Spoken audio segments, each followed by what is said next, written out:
여러분, 오늘 어버이 주일입니다. 우리 양쪽 옆에 계신 분들에게 우리는 주 안에 한 가족입니다 한번 고백하겠습니다. 우리는 주 안에 한 가족입니다. 아멘. 그렇습니다. 어버이 주일이니까요, 여러분에게 조금 어려울지도 모르지만, 우리 어린이들 조금 지루할지 모르지만 공자님 말씀을 제가 한마디 알려드릴게요. 공자님, 와, 공자님 알죠? 공자님의 말씀을 담은 책이 논어인데, 논어 위정편 제6장에 보면 제자가 공자님께 효에 대해서 묻습니다. 그러니까 공자님은 길게 설명하지 않고 이런 말을 했다고 합니다. 공자왈, 여러분, 어린이 여러분 따라해 보세요. 공자왈. 부모 유기질지우라. 제가 헷갈리네요. 부모 유기질지우라.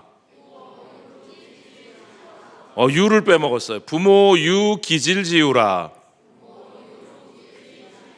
예, 공자님께서 말씀하시기를 부모는 오직, 유자는 오직 유자예요, 그 병든 것만을 걱정한다. 누구예요? 그 병든 것, 자식이 병들지 않을까, 그것만을 걱정한다, 그런 말입니다. 아니, 효도가 무엇입니까? 물었는데, 어떻게 하는 것이 효도입니까? 물었는데 공자님이 부모는 그저 그 자식이 병들지 않았을까, 그것만 걱정한다 라고 대답하셨다는 거예요. 이게 무슨 말일까요? 공자님 말씀은 이런 뜻입니다. 효도란 부모에게 뭔가를 해드리는 게 중요한 게 아니라 부모가 진정으로 걱정하는 것을 헤아리고 그것을, 걱정을 덜어드리기 위해 애쓰는 것이다. 부모에게 뭔가 내가 해드리는 게, 선물을 드리는 게 중요한 게 아니고, 어버이날 여러분들이 할 수 있는 진짜 제일 좋은 선물은 뭐냐면 안부 전화 자주 하는 거예요. 예, 우리 여기 청년부 여러분, 여기 청년들, 오늘 청년들이 저에게 이 꽃을 달아줬어요. 제가 일부 예배 때는 안 달으려고, 젊은 척 하려고 안 받고 올라왔는데 2부 예배 때는 붙잡혀서 우리 청년들이 달아줘서 달고 올라왔습니다. 우리 청년들이 집 나가 있을 때 제일 효도하는 건 뭐냐면 부모님께 전화 한 번 더 하는 거예요. 용돈 아껴서 선물 사다 드리면 물론 좋겠지만 제일 좋은 건 부모님이 걱정하지 않도록 전화 드리는 겁니다.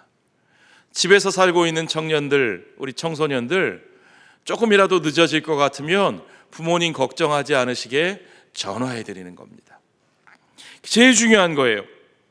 결국 어버이날 우리가 할 수 있는 효도의 제일 중요한 건 뭐냐 하면 부모의 마음을 헤아리는 그것이 최고의 선물입니다. 여러분 믿으시면 아멘 하십시오. 예, 그렇습니다.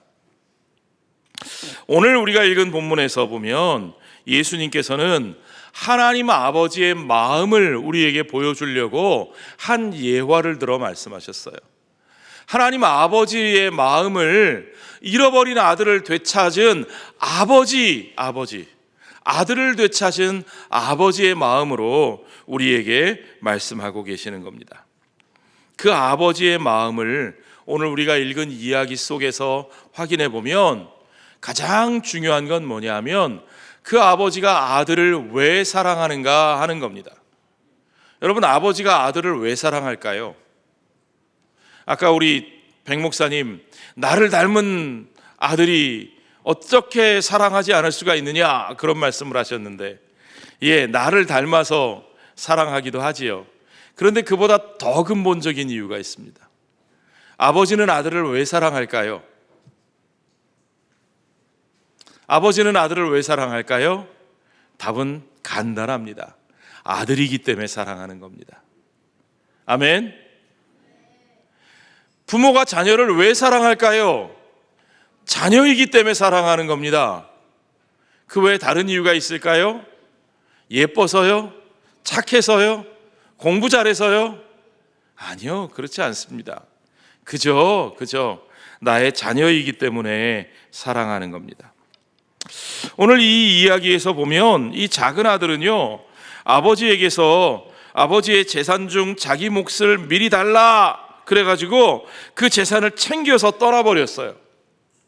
이 아들은 아버지의 마음을 챙긴 게 아니라 아버지의 뭘 챙겼어요? 재산을 챙겼어요. 예. 이 아들은 아버지를 목적으로 여기지 않고 아버지를 어쩌면 수단으로 여겼던 것 같아요.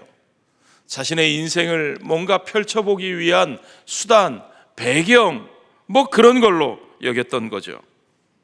그러나 아버지는요, 그 아들을 수단으로 여기지 않습니다. 아버지에게 아들은 그 아들 자체로 가치가 있는 겁니다.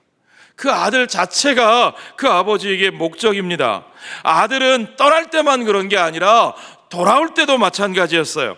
집으로 돌아올 때도 아버지가 보고 싶어, 아버지가 얼마나 걱정하실까, 우리 아버지 얼마나 늙으셨을까, 그래서 온 게 아니고 이제 아버지 집에 가면 굶어 죽지 않을 것 같으니까, 그렇죠? 그래서 먹고 살기 위해, 생존하기 위해 아버지 집으로 돌아오는 거예요. 어쩌면 처음에도 그리고 돌아올 때도 아버지를 수단으로 생각했다는 거죠. 오늘 본문 17절에 보십시오. 이에 스스로 돌이켜 이르되 내 아버지에게는 양식이 풍족한 품꾼이 얼마나 많은가, 나는 여기서 줄여 죽는구나. 그러니까 죽지 않으려고 아버지께로 돌아간 거죠. 작은 아들만 그런 건 아닙니다. 집에 계속 있었던 큰 아들도 마찬가지인 것 같아요. 이 돌아온 둘째 아들을 위해서 아버지가 잔치를 베푸니까 큰 아들은 같이 기뻐해요? 아니요, 화가 났어요. 뿔따구가 났어요. 큰 아들의 마음에도 결국 아버지는 내가 말 잘 듣고 잘 붙어 있어서 아버지 거 잘 물려받아야지, 무언가 물려받아서 어떻게 해보려고 하는 그 마음이 더 컸다는 것이 증명됩니다. 28절 보니까 그가 노하여 들어가고자 하지 아니하거늘 아버지의 기쁨을 함께 기뻐하지 않는 겁니다. 아버지가 나와서 권해도 소용없어요. 그러나 아버지께는 어때요? 아버지께는 아들 그 자체가 최종적인 목적입니다. 아무리 쫄딱 망해왔어도, 아무리 몰골이 흉해도, 도덕적으로 완전히 무너진 폐륜하여도 아들은 아들입니다. 자식은 자식입니다. 내가 어떤 수단으로 생각하면 그 사람이 잘 될 때 이용합니다. 쓸모없을 때 배신하게 됩니다. 괜찮을 것 같을 때는 열심히 무언가를 해주다가도 도저히 저 인간 사람 안 되겠다 싶으면 포기하고 버리는 겁니다. 그러나 아버지는 그 자식을 그렇게 볼 수 없습니다. 아버지가 자식을 목적으로 대하시는 것처럼 하나님께서도 저와 여러분을 목적으로 대하시는 것을 여러분 믿으시기 바랍니다. 우리가 무슨 대단한 일을 해야, 우리가 꽤 괜찮은 사람이어야 하나님이 우리를 사랑하시는 게 아니에요. 하나님께서는 우리가 그의 자녀이기 때문에 우리를 사랑하십니다. 하나님께서는 우리가 그의 자녀이기 때문에 우리를 좋아하십니다. 우리와 함께 하기를 원하십니다. 그것을 기뻐하십니다. 여러분, 하나님이 우리를 왜 예배자로 부르실까요? 하나님이 왜 우리에게 예배드리라고 말씀하실까요? 우리의 예배를 이용해서, 그걸 수단으로 해서 하나님이 자신을 뽐내고 높아지기 위해서 그런 것이라고 혹시 생각하는 분이 계십니까? 아니요. 여러분, 그거 오해예요. 하나님은 전능하신 분이십니다. 하나님은 스스로 높아지실 수 있는 분입니다. 아멘? 그렇습니다. 그런데 왜 하나님은 우리를 부르셔서 우리의 예배를 받기를 원하실까요? 하나님은 저와 여러분을 보고 싶어 하시기 때문이에요. 여러분의 부모님이 여러분을 보고 싶어 하시는 것처럼 우리 하나님이 여러분을 보고 싶어 하시고 여러분과 함께 하는 것을 기뻐하시니까요. 왜요? 우리가 그분의 아들이고 우리가 그분의 딸들이니까 그런 겁니다. 인간은 모든 것이 타락해서 생각까지 타락했어요. 그래서 우리는 하나님까지도 수단으로, 도구로 생각합니다. 예배도, 기도도 수단으로 생각합니다. 그래서 인간은 어떻게든지 자기를 위해서 어떻게 유익할까, 어떻게 이용할까, 어떻게든 내가 떨어져 나갈 것을 꿈꾸지만 하나님은 함께 하기를 원하시고 하나님은 그들과 연합하기를 꿈꾸십니다. 인간은 틈만 나면 도망치려 하지만 하나님은 저와 여러분과 함께 있기를 원하십니다. 때때로 우리가 부족하더라도, 우리가 미흡하더라도 하나님은 그저 우리가 자녀이기 때문에 우리와 함께하는 것을 기뻐하시고 우리를 사랑하시는 겁니다. 자, 사랑하는 여러분, 저는 오늘 우리 모두가 이 어버이 주일에 우리 부모님의 마음을 좀 더 헤아리고, 뿐만 아니라 우리의 하늘 아버지 되신 우리 하나님의 마음을 더 깊이 깨닫는 저와 여러분 되시기를 축원합니다. 예, 오늘 이 아버지의 모습, 오늘 성경에 나오는 이 아버지의 모습을 보면 이 아버지는 아들의 과거를 보지 않고 아들의 미래를 바라보고 있습니다.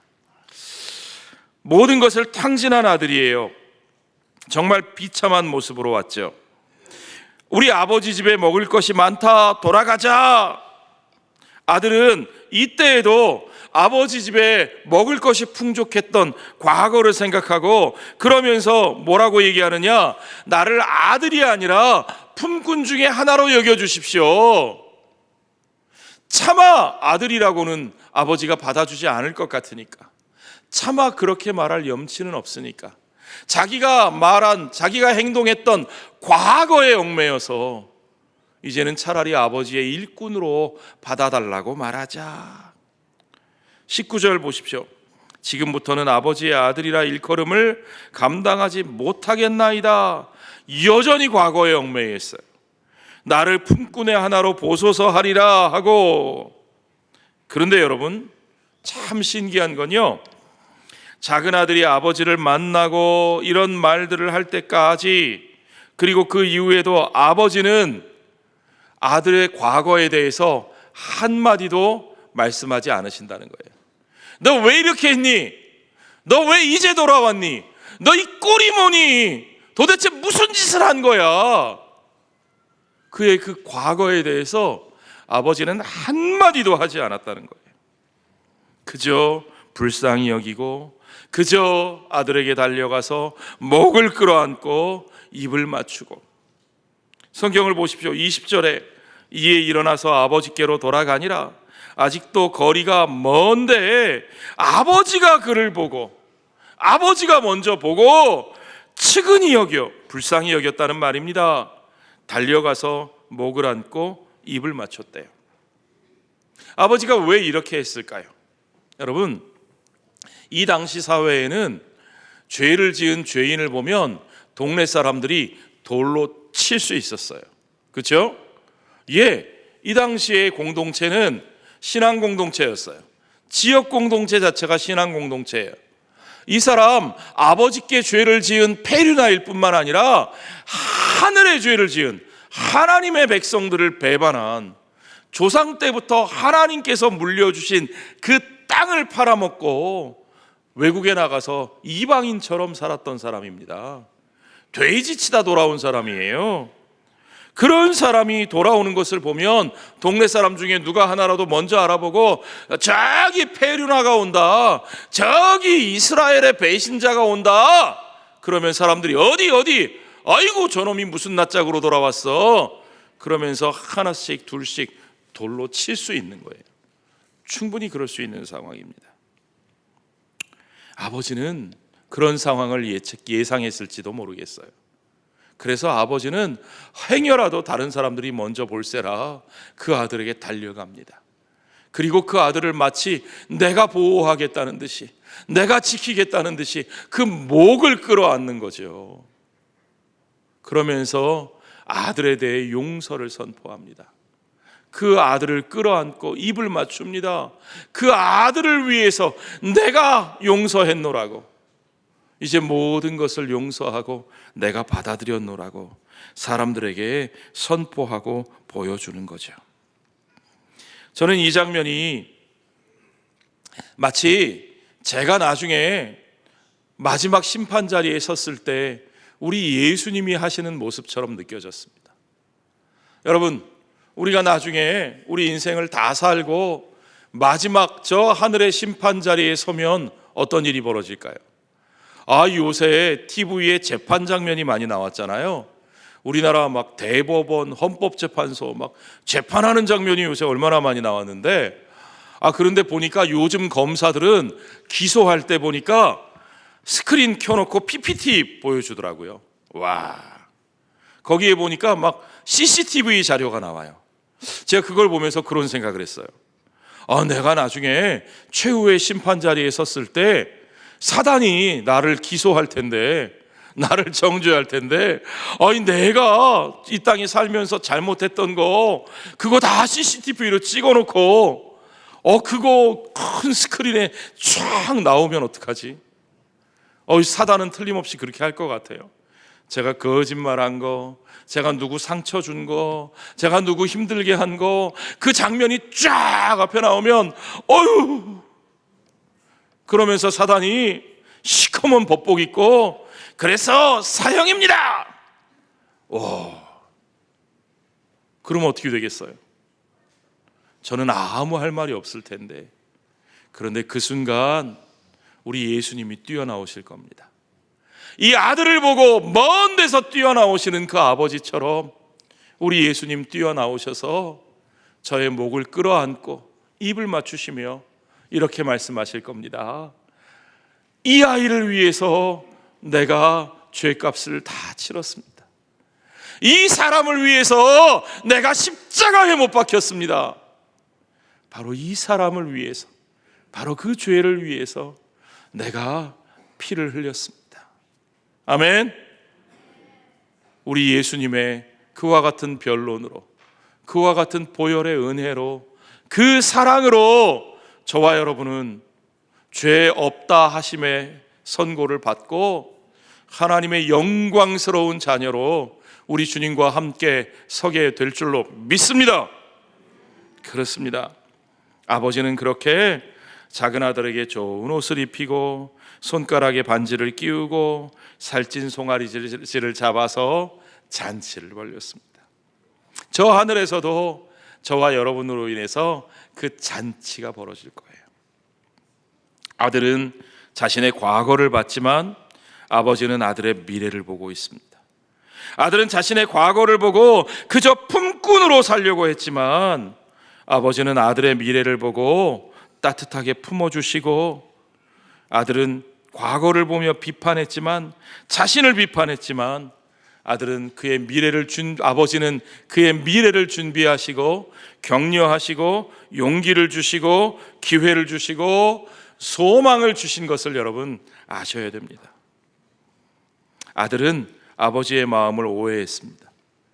내가 이렇게 잘못했으니까 아버지가 나를 원망하실 거야. 아버지가 나를 싫어하실 거야. 아버지가 나를 받아주지 않으실 거야. 그렇게 생각했지만 아버지는 아들이니까, 여전히 사랑하는 아들이니까 그 아들의 모든 것을 이해하고 그 아들의 미래를 위한 모든 것을 회복시켜 주시고 그를 위하여 다 준비해 주셨다는 겁니다. 여러분, 우리들이 항상 아버지를 오해하는 것처럼 여러분도 가정에서 아버지를 오해할 때가 많죠? 아버지는 늘 오해당해요. 오해를 받아요. 아버지는 자식들 걱정해서 말씀하시는 건데 자녀들은 아버지가 날 미워하는 것 같아. 우리 아버지는 맨날 화가 나 있는 것 같아. 우리가 그렇게 아버지를 오해하는 것처럼 인간은 항상 하나님을 오해합니다.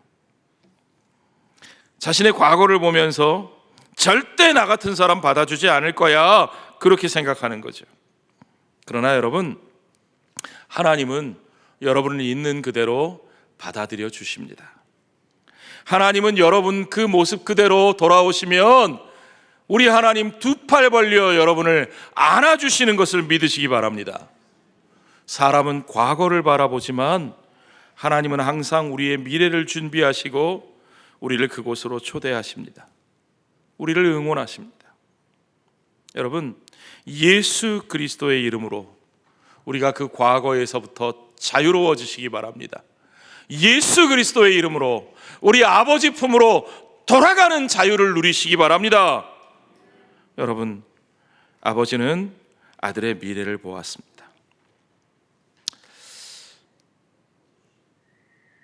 아들은 그 아버지가 무엇을 바라보는지 깨달아야 성숙해지는 거예요. 우리 믿는 모든 사람들이 마찬가지입니다. 우리가 영적으로 성숙해진다는 건 이 하나님 아버지의 마음을 우리가 조금이라도 헤아려 가는 거예요. 마찬가지로 우리가 하나님 닮은 부모로 산다는 것은 우리 부모들을 자꾸 이전에 그 아이가 어떻게 했나, 이전에 어떻게 했나 그거 보며 과거를 보면서 잔소리하는 것이 아니라 하나님께서 그 아이를 위해 가지고 계신 앞날을 내다보면서 그 아이의 미래를 준비하면서 함께 믿음으로 이끌어가는 하나님 아버지의 마음을 닮아가는 여기 계신 모든 부모님들 되시기 바랍니다. 여러분, 우리가 알아야 할 것 또 한 가지는 아버지께는 모든 자녀가 소중하다는 사실입니다. 아버지께는 작은 아들, 큰 아들 다 소중합니다. 집에 있던 아들, 떠나갔다 온 아들 다 소중합니다. 아버지는 그의 자녀들을 비교하지 않습니다. 작은 아들이 돌아오니까 큰 아들이 불평하죠. 이전까지 잘 지냈어요. 아버지와 함께 잘 살아왔어요. 그런데 작은 아들이 돌아오고 작은 아들에게 해주는 걸 보니까 멀쩡하다가 비교하기 시작하니까 불평이 생기는 거죠. 29절 30절 보십시오. 아버지께 대답하여 이르되, 큰아들이 하는 얘기예요. 내가 여러 해 아버지를 섬겨 명을 어김이 없거늘 내게는 염소 새끼라도 주어 나와 내 벗으로 즐기게 하신 일이 없더니 아버지의 살림을 장녀들과 함께 삼켜버린 이 아들이 돌아오매 이를 위하여 살찐 송아지를 잡으셨나이다. 왜 나한테 안 해주던 거 이렇게 해주세요. 여러분, 비교하기 시작하면 내 자신이 불행해지기 시작합니다. 비교가 시작되면 내 자신이 불쌍해집니다. 이게 얼마나 큰 문제인지 한번 보세요. 아담과 하와는요 너무너무 행복하다가 사단이란 녀석이 와가지고 하나님과 비교하니까 불행해졌어요. 하나님과 자기 자신들을 비교해요. 너희들 저거 먹으면 눈이 밝아져서 하나님처럼 돼. 너희들 하나님처럼 되고 싶지 않아? 하나님처럼 선악을 마음대로 정할 수 있대. 감히 하나님과 비교하니까 그들의 모든 행복은 날아갔어요. 그들의 아들 가인은요 하나님께 제사를 드렸는데 하나님이 그의 제사를 받지 않으셨어요. 그런데 문제는 자기 동생의 제사는 받으셨어요. 그러니까 막 화가 나가지고 내가 제사를 어떻게 잘못 드렸나, 내가 하나님 앞에 뭘 잘못했나, 그거는 생각하지 않고 왜 내 동생의 제사는 받아? 그래서 누구를 죽여요? 동생을 죽여요. 여러분, 비교에 취하면 누구나 불행해집니다. 비교하기 시작하면 자신의 과거가 슬퍼지고 자신의 신세가 불쌍해집니다.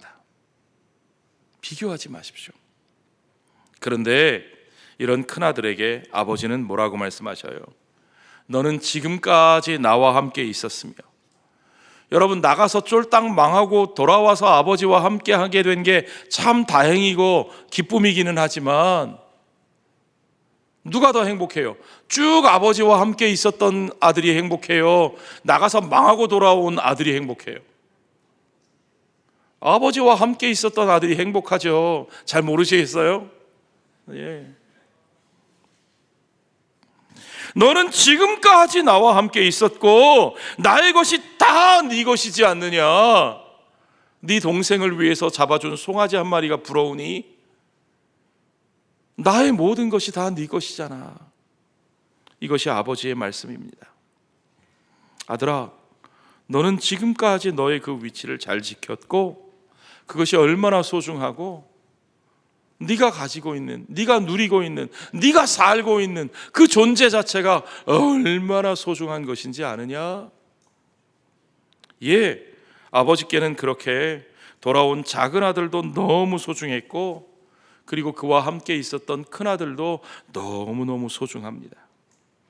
우리 하나님께도 그렇습니다. 우리 하나님께도 모든 사람이 다 소중한 것을 믿으시기 바랍니다. 우리 하나님께도 저와 여러분 한 사람 한 사람이 모두 다 소중한 것을 믿으시기 바랍니다. 나의 인생을 다른 사람과 절대로 비교하지 않으시기 바랍니다. 여러분, 우리 하나님 앞에는 수천 명, 수만 명을 전도한 어디 무슨 위대한 선교사님이든지 평생을 기도하다가 겨우 한 사람 전도한 우리 동네 집사님이시든지 똑같이 다 귀하고 소중하고 중요합니다. 비교의 대상이 아닙니다. 여러분, 절에 가니까 큰 스님, 작은 스님이 있더라고요. 절에 가니까 큰 스님도 있고 조그만 동자 스님도 있어요. 예, 스님도 다 똑같은 스님이 아니에요. 그런데요, 여러분, 교회에는 큰 목사, 작은 목사 없습니다. 우리 하나님께는 큰 장로, 작은 장로 없습니다. 아멘.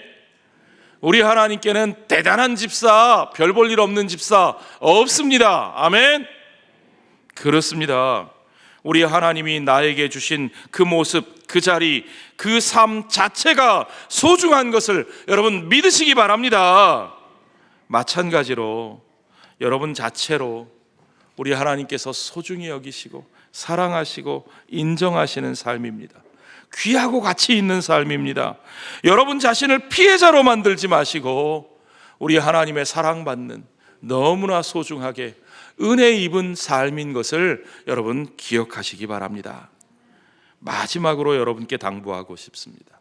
오늘 이 어버이 주일 우리는 하늘 아버지의 마음을 알고 살아가야 합니다. 우리가 가진 어떤 조건 때문에 사랑한 것이 아니라 우리가 그분의 자녀이기 때문에 우리를 사랑하시는 우리의 아버지, 우리의 과거가 아니라 우리의 미래를 보시는 우리 아버지, 우리를 차별하지 않으시고 그의 모든 자녀를 모두 다 사랑하시고 모두 다 소중히 여기시는 우리 아버지. 여러분, 그런데 그런 아버지의 마음을 잘 몰라서 오해해서 헤매고 방황하는 사람들이 너무너무 많습니다. 우리 가정 안에도 그렇게 오해하고 잘 몰라서 아버지의 사랑을 잘 몰라서 아버지께로 나오지 못하는 자녀들, 아버지께 마음을 열지 못하는 자녀들, 방문 콱 닫아 잠그고 가족들 함께하지 않는 자녀들이 얼마나 많은지 몰라요. 우리 신앙 가운데도 마찬가지입니다. 하나님의 마음을 잘 몰라서 오해해서 아버지께로 나오지 못하는, 하나님 앞으로 나오지 못하는 분들이 얼마나 많은지 몰라요. 그래서 우리 인생이 시행착오를 겪고, 그래서 우리 인생이, 우리 가족들이 너무 많은 상처를 겪습니다. 그래서 때로는 우리 인생이 망가집니다. 나중에 시간이 지나고 나서 너무나 안타깝게 후회합니다. 그때 아버지가 내 곁에 계실 때, 아버지가 나를 기다리고 손 내미실 때, 그때 내가 왜 다가가지 못했을까? 아버지의 마음을 그때 진작 알았더라면, 아버지의 그 사랑을 진작에 알았더라면 내가 얼마나 큰 사랑을 받고 있는 존재인지, 아버지께 나라는 존재가 얼마나 소중한지 내가 진작에 알았더라면 이렇게 먼 길을 돌아오지는 않았을 텐데. 뒤늦게 후회하는 분들이 우리 인생에도, 우리 가정에도, 우리 믿음 가운데도 너무너무 많이 있습니다. 혹 오늘 이 자리에도 아버지의 그 사랑 앞으로 나오지 못하고 계신 분이 계시다면 여러분 오늘 이 시간 결단하십시오. 여러분의 마음을 여십시오. 여러분의 아버지께로 여러분의 마음을 돌이키시고 용기를 내어 그분께 나아가십시오. 다른 아무것도 필요 없습니다. 지금 그 모습 그대로 아버지께 나아가시면 됩니다. 우리의 믿음도 마찬가지입니다. 여러분, 어떤 분들은 나에게는 그렇게 사랑해주는 아버지가 없다고 생각하시는 분이 계십니까? 내 아버지는 그저 상처만 주고 아픔만 주고 화만 내는 사람이었다고 생각되십니까? 우리 육신의 아버지는 그럴 수도 있습니다. 혹시 아비 된 나 자신을 돌아보면서 나는 올바른 아버지가 아니었다고 자책하고 계시는 분도 계십니까? 나는 내 자녀에게 그렇게 넓은 가슴이 되어주지도 못하고 그렇게 충분한 사랑도 주지 못하는 그런 부끄러운 아버지였다고 생각하시는 분이 혹시 이 안에 계십니까? 그렇습니다. 우리 사람은 그럴 수 있습니다. 내 육신의 아버지는 그럴 수 있고 나는 그렇게 부족한 아버지일 수 있습니다. 그러나 여러분, 우리에게는 하늘 아버지가 계십니다. 우리 모두를 온전히 사랑하시는 하늘 아버지가 저와 여러분께 계십니다. 그분이 저와 여러분을 기다리고 계십니다. 그분이 저와 여러분을 맞아주시고 안아주시고 저와 여러분을 여전히 사랑하십니다. 우리에게는 그 아버지가 계십니다. 그분이 우리를 맞으려고 두 팔 벌려 지금도 기다리고 계십니다. 그 아버지는 우리 모두의 과거를 묻지도 않으시고 우리의 눈에 있는 눈물을 닦아주시고 우리를 온전히 품어주십니다. 우리를 어떤 정죄와 어떠한 비난으로부터도 보호해 주시고 우리를 감싸 주시고 우리를 회복시켜 주십니다. 여러분, 우리는 그 사랑을 받은 사람들입니다. 우리는 그 사랑 안에서 그 아버지의 사랑을 체험하고 그 사랑으로 우리의 빈 마음을 채우고 이제는 우리가 우리의 사랑을 필요로 하는 그들에게 나누어 줄 수 있습니다. 이제는 나를 닮은 그 아이에게, 내게 상처를 주었던 그 아버지께, 하늘 아버지께서 내게 주신 그 사랑을 나누며 우리가 그분 안에서 온전히 하나의 가족이 되는 놀라운 역사가 오늘 이 어버이 주일에 우리들의 가정 가운데, 우리들의 삶 가운데 이루어지기를 주의 이름으로 축원합니다.